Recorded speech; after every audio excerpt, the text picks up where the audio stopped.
জন্মাষ্টমীতে অর্থাৎ শ্রীকৃষ্ণের জন্মতিথিতে বিশেষ টোটকা করলে জীবনে আসে অর্থ, শান্তি, সমৃদ্ধি।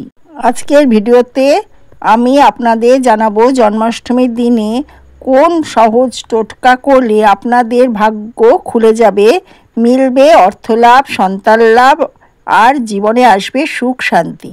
ভিডিওর শেষ পর্যন্ত অবশ্যই থাকবেন, কারণ শেষের টোটকাটি আপনার জীবনের দিক বদলে দিতে পারে। শ্রীকৃষ্ণ ভগবান বিষ্ণুর অবতার। তিনি জন্মেছিলেন ভাদ্র মাসের কৃষ্ণপক্ষের অষ্টমী তিথিতে রোহিণী নক্ষত্রে।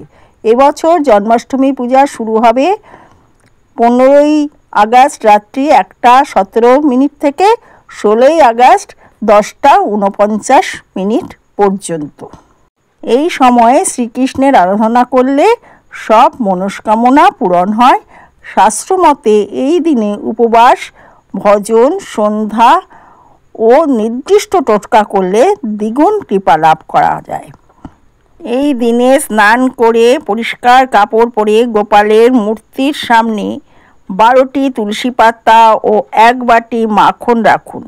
5টি মুদ্রাও রাখুন। শ্রীকৃষ্ণের মন্ত্র ওং ক্লিং কৃষ্ণায় নমঃ 108 বার জপ করুন। এরপর মুদ্রাগুলি আপনারা লাল কাপড়ে বেঁধে আলমারিতে বা ক্যাশ বাক্সে রেখে দিন। এতে অর্থের আগমন বাড়বে অবশ্যই। যাদের দাম্পত্য জীবন অশান্তি বা সম্পর্কে টানাপোড়েন রয়েছে, তারা অষ্টমী রাতে শ্রীকৃষ্ণ ও রাধার একসাথে ছবি বা মূর্তি রেখে দুজনে মিলে মিষ্টি ও মাখন অর্পণ করুন। বিশ্বাস করা হয় রাধাকৃষ্ণের মিলন শক্তি দাম্পত্য জীবনে সুখ আনে। যারা ঋণে জর্জরিত, তারা অষ্টমীর রাতে একটি প্রদীপে ঘি দিয়ে শ্রীকৃষ্ণের সামনে জ্বালান। একটি সাদা কাগজে আপনার নাম ও শ্রীকৃষ্ণর নাম লিখে তার উপর কালো তিল ও গঙ্গাজল ছিটিয়ে দিন। তারপর কাগজটি নদীতে ভাসিয়ে দিন। এই টোটকাটি করলে ঋণ থেকে সহজেই মুক্তি পাওয়া যায়।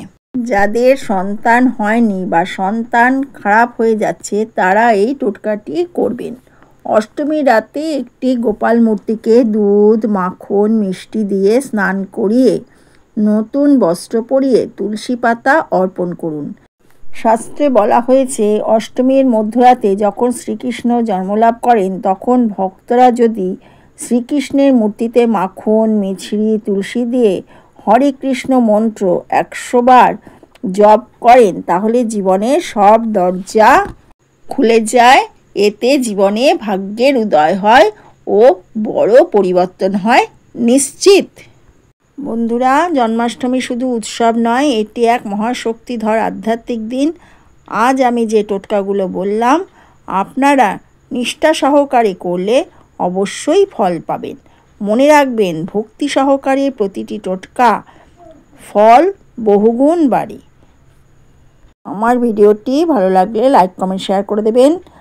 আমার চ্যানেলে নতুন এসে থাকলে চ্যানেলটি সাবস্ক্রাইব করে দেবেন। শ্রীকৃষ্ণের কৃপা আপনার জীবনে বর্ষিত হোক। জয় শ্রীকৃষ্ণ। ভিডিওটি দেখার জন্য ধন্যবাদ। নমস্কার।